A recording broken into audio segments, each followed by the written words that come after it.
Assalamualaikum warahmatullahi wabarakatuh. Dan salam sejahtera untuk kita semua. Setiap pesepeda merasakan kebutuhan akan kecepatan.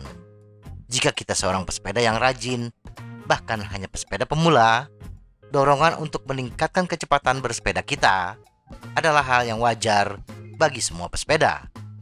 Bersepeda dengan kecepatan yang baik tidak hanya membuat seseorang merasa percaya diri, tetapi juga meningkatkan kesehatan.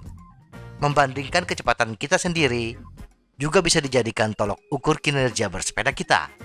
Meningkatnya kecepatan rata-rata kita adalah indikasi kemajuan kinerja bersepeda kita.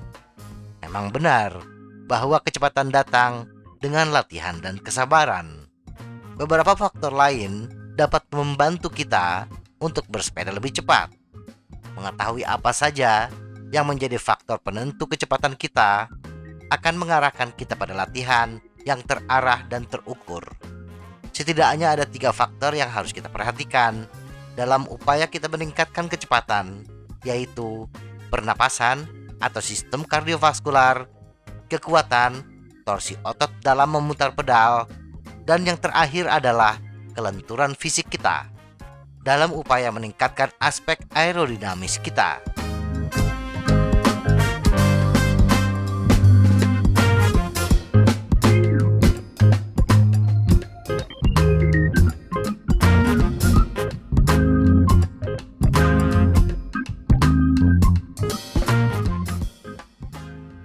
Pernafasan atau sistem kardiovaskular.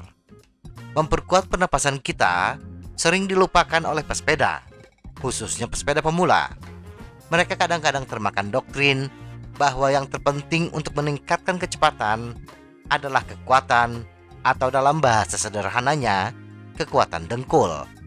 Memang benar, kekuatan otot dalam mengayuh pedal turut berperan dalam upaya kita meningkatkan kecepatan. Ada 2 sistem pengolahan bahan bakar menjadi energi untuk tubuh kita, yaitu aerobik dan anaerobik.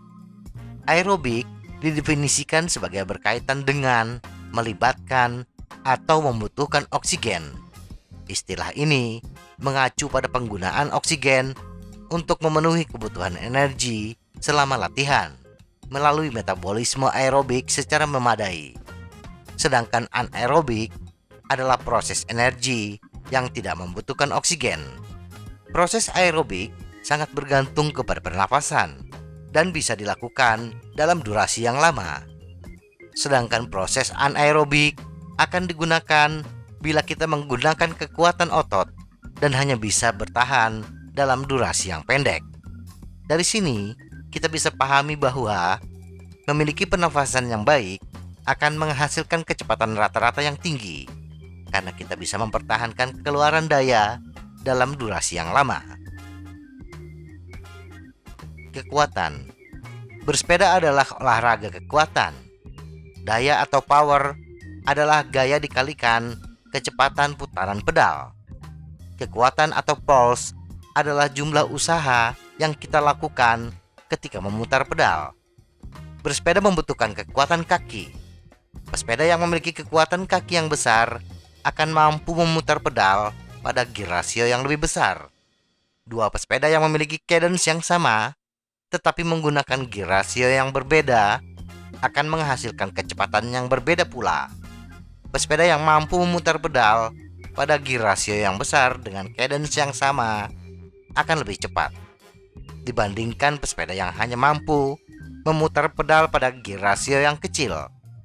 Kita dapat berusaha meningkatkan cadence, tetapi cadence memiliki batasan kecepatan yang bisa dihasilkan pesepeda. Jadi, bila kita sudah mengoptimalkan cadence yang sangat bergantung kepada kekuatan pernafasan, maka untuk meningkatkan kecepatan lebih lanjut, kita harus menaikkan kekuatan kaki.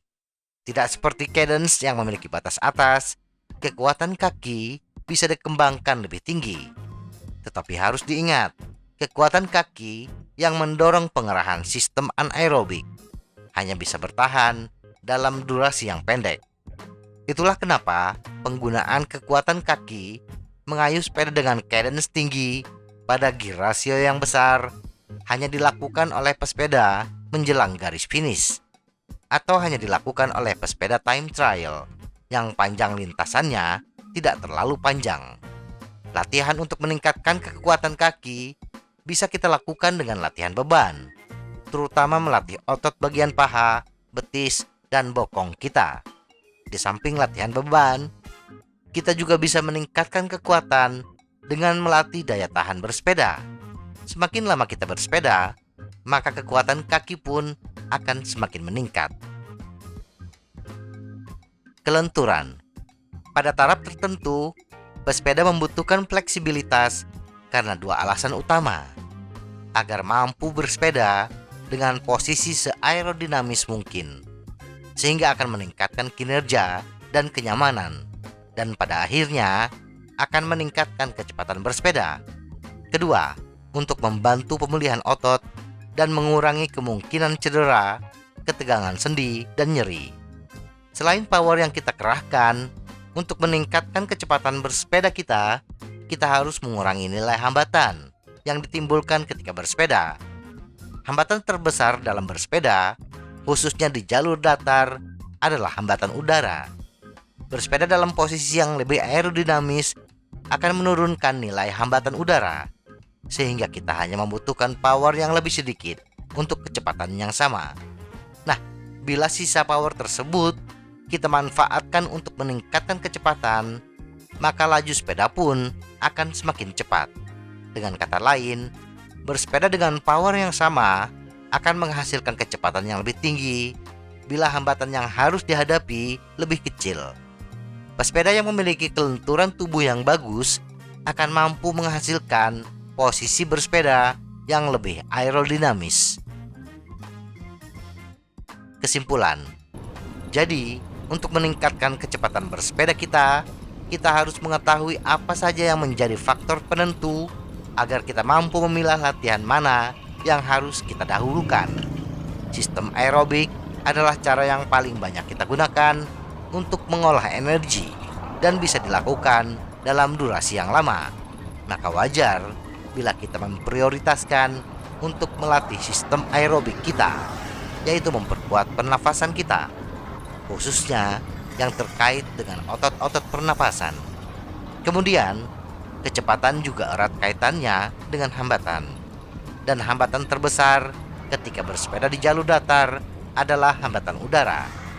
Maka kita harus berupaya untuk menurunkan nilai hambatan udara ini dengan cara bersepeda dengan posisi seaerodinamis mungkin. Dan agar kita mampu bersepeda dalam posisi yang aerodinamis, kita membutuhkan kelenturan tubuh yang bagus. Semoga informasi ini bermanfaat. Tetap sehat, salam goes.